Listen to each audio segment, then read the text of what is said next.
Ranchi police ने पिठौरिया थाना क्षेत्र में हुए फायरिंग मामले का सफल खुलासा करते हुए 2 आरोपियों को गिरफ्तार किया है। यह घटना 2 जून 2026 की शाम करीब 6 बजे की है, जब मदनपुर कोकडोरो गांव निवासी फिरोज अंसारी पर मोटरसाइकिल सवार 2 बदमाशों ने हत्या की नीयत से गोली चला दी थी, जिससे वह गंभीर रूप से घायल हो गया था। मामले की जांच के दौरान पुलिस ने त्वरित कार्रवाई करते हुए दोनों आरोपियों को गिरफ्तार कर लिया। पूछताछ में आरोपियों ने घटना में अपनी संलिप्तता स्वीकार की।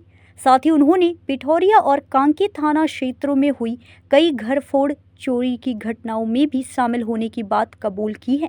पुलिस इन मामलों की आगे जांच कर रही है। गिरफ्तार आरोपियों के पास से एक 7.65 mm पिस्टल, एक जिंदा कारतूस तथा Bajaj Pulsar motorcycle JH01 EJ 0872 बरामद की गई है। पुलिस का कहना है कि मामले में आगे की कार्रवाई और जांच जारी है। पिठौरिया थाना अंतर्गत एक गांव है कोकडोरो, वहाँ पर एक व्यक्ति फिरोज अंसारी, उनकी पीठ पर गोली मारी गई थी। और चूंकि घटना काफी गंभीर थी, जिसको देखते हुए वरीय पुलिस अधीक्षक महोदय द्वारा एक SIT टीम का गठन किया गया था, जिसमें DSP हेडक्वार्टर कुमार पांडे, थाना प्रभारी पिठौरिया, सभी लोग शामिल थे। जब इस टीम के द्वारा जगह पर छापेमारी की गई और जितने भी तकनीकी और भौतिक साक्ष्यों का एग्जामिनेशन किया गया, उसके उपरांत हम लोग को 2 व्यक्तियों के नाम आए। उसमें सबसे पहला व्यक्ति था शोएब अंसारी उर्फ मुनवा अंसारी, और दूसरे व्यक्ति का नाम है अफसर अंसारी। और इसी आलोक में जो SIT की टीम थी, उसके द्वारा जगह पर रेड मारा जा रहा था। और जब इस टीम के द्वारा रेड मारा जा रहा था, तो सबसे पहले एक व्यक्ति जिसका नाम मुनवा अंसारी है, उसे हिरासत में लिया गया था। और जैसे ही जो अफसर अंसारी है, उसको इस बात की जानकारी मिली कि मुनवा अंसारी को पुलिस ने हिरासत में लिया है, तो उसने जाके कोर्ट में सरेंडर कर दिया अफसर अंसारी। और इसी आलोक में हम लोगों ने उसे पुलिस रिमांड पर लिया, तकरीबन 3 दिन की पुलिस रिमांड की। और जब उन दोनों लोगों से हम लोगों ने पूछताछ की है, पूछताछ करने के उपरांत हमें काफ़ी चीज़ें समझ में आई कि रीज़न क्या था, क्यों मारा गया। तो उसमें सबसे पहले इसके द्वारा बताया गया कि 2022 में एक कांड दर्ज हुआ था 169/22।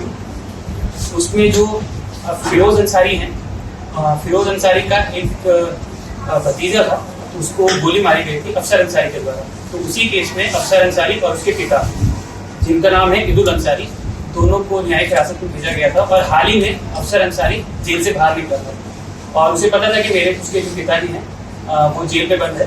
तो ये इसी आलोक में फिरोज अंसारी के पास में जाता है और फिरोज अंसारी को बोलता है कि आपकी जो गवाही है 169/22 केस में, उस गवाही को मत दीजिए और केस को किसी तरह से मैनेज कर लीजिए, अन्यथा आप लोग के साथ सही नहीं होगा। तो इसी आलोक में जब फिरोज अंसारी है, जब इस चीज़ के लिए एग्री नहीं करते हैं, तो अफसर अंसारी और जो उसके साथ में जो व्यक्ति आया था मुनवा अंसारी, उन लोगों ने उसके ऊपर फायरिंग की और पीठ पर गोली मारी। आपको बता दें कि जो अफसर अंसारी है, उसका आपराधिक इतिहास भी है। तकरीबन 4 या 5 केसेस हैं जिसमें वह पूर्व में भी जेल जा चुका है। सारे कांड जो हैं पिठौरिया थाना से संबंधित हैं। सबसे पहला कांड है 169/22, दूसरा 142/25, 144/25, 145/26। तो टोटल एक तरह से 4 केसेस हैं इसके ऊपर दर्ज। और जब्ती में हम लोगों ने 7.6 mm का एक पिस्टल है, वो जब्त किया है। इसके अलावा एक जिंदा गोली भी हमें मिली है। और जो बाइक का प्रयोग इन लोगों के द्वारा किया गया था, वह बाइक भी हम लोग के द्वारा जब्त कर ली गई। अनुसंधान कर रहे हैं कि लोग कहाँ से सप्लाई करता है और कहाँ पे मतलब सप्लायर्स कौन है, बंदूक मिलती कहाँ से है, और इसके अलावा कहाँ पे और इनके जो सहयोगी हैं वो कहाँ पे रहते हैं। इस चीज़ का हम लोग अनुसंधान कर रहे हैं और उससे जो भी जानकारी मिलेगी उसका आप लोग का अवगत करेंगे। उसी के बाद जो दूसरा व्यक्ति मुनवा अंसारी, तो उसकी कल हम लोग गिरफ्तार की। न्यूज़ इंडिया 24 से काजल सिंह, ब्यूरो रिपोर्ट।